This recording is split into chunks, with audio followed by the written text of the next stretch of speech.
क्या सिर्फ एनसीईआरटी पढ़कर यूपीएससी, एनडीए, सीडीज और यूपीपीएससी क्रैक हो सकता है? अगर आप यूपीएससी, एनडीए, सीडीज, यूपीपीएससी या किसी भी सरकारी परीक्षा की तैयारी कर रहे हैं तो आपने जरूर सुना होगा, एनसीईआरटी पढ़ो, बेसिक क्लियर करो। लेकिन क्या वाकई में सिर्फ एनसीईआरटी से ये बड़े एग्जाम क्रैक हो सकते हैं, या फिर ये सिर्फ एक मिथ है? आइए इसे विस्तार से समझते हैं। एनसीईआरटी की अहमियत क्यों है? एनसीईआरटी किताबें सरकारी परीक्षाओं के लिए इतनी महत्वपूर्ण क्यों मानी जाती हैं? इसके 3 बड़े कारण हैं। सरल भाषा, मजबूत नींव। एनसीईआरटी किताबें ऐसी भाषा में लिखी गई हैं जो किसी भी स्टूडेंट के लिए समझना आसान होता है। ये आपको हर विषय की बेसिक समझ देती हैं और एडवांस लेवल की किताबें पढ़ने में मदद करती हैं।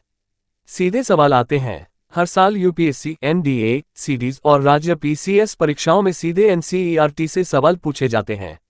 यूपीएससी प्रीलिम्स में हर साल 15-20 सवाल एनसीईआरटी से आते हैं। एनडीए, सीडीज में इतिहास, भूगोल और अर्थशास्त्र के प्रश्न सीधे इन किताबों से लिए जाते हैं। यूपीपीएससी, बीपीएससी, एमपीपीएससी जैसी परीक्षाओं में 40-50% तक सवाल एनसीईआरटी आधारित होते हैं। ऑथेंटिक जानकारी। एनसीईआरटी किताबों को भारत सरकार के एक्सपर्ट्स तैयार करते हैं, इसलिए इसमें दी गई जानकारी सही और भरोसेमंद होती है। कई कोचिंग संस्थानों के नोट्स भी इन्हीं किताबों पर आधारित होते हैं। कौन कौन सी परीक्षाओं के लिए एनसीईआरटी जरूरी है? अगर आप किसी भी सरकारी परीक्षा की तैयारी कर रहे हैं तो एनसीईआरटी आपके लिए जरूरी है। UPSC, CSE, IAS, ifs, IRS. NDA, national defence academy. CDs, combined defence services. UPPSC, BPSC, MPPSC और अन्य पीसीएस परीक्षाएं। एसएससी, सीजीएल, सीएचएसएल और अन्य सरकारी परीक्षाएं। Railway, NTPC, group D, banking और टीचिंग एग्जाम्स। हर परीक्षा में एक चीज कॉमन होती है, सिलेबस एनसीईआरटी से ही शुरू होता है। क्या सिर्फ एनसीईआरटी पढ़ने से परीक्षा क्लियर हो सकती है?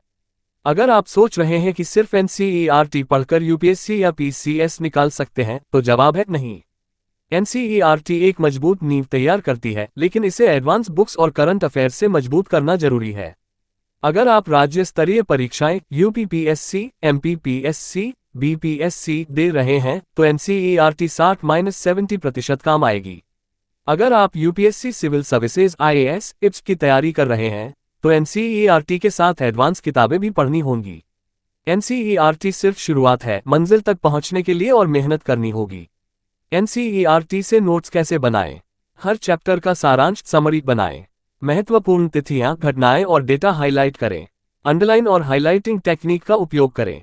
एनसीईआरटी आधारित एमसीक्यूएस और पिछले वर्षों के प्रश्न हल करें। हर 15 दिन में रिवीजन करें ताकि चीजें भूलें नहीं। Practice equals selection. अगर आप सिर्फ पढ़ेंगे और रिवीजन नहीं करेंगे तो आप परीक्षा में अच्छा परफॉर्म नहीं कर पाएंगे।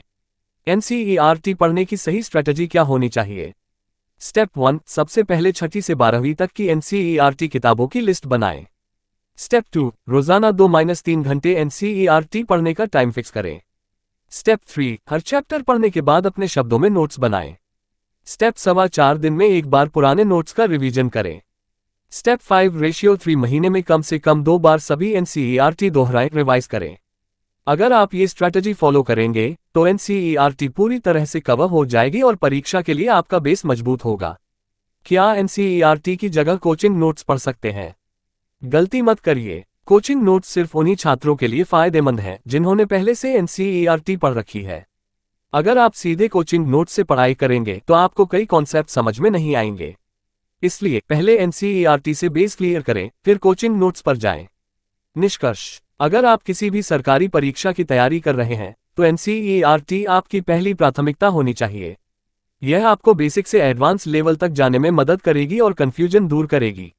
एनसीईआरटी के बिना आप यूपीएससी, एनडीए, सीडीज या यूपीपीएससी जैसी परीक्षाओं में आगे नहीं बढ़ सकते। तो क्या आप अपनी परीक्षा की तैयारी एनसीईआरटी से कर रहे हैं? कमेंट में बताएं कि आप कौन सी परीक्षा के लिए पढ़ रहे हैं।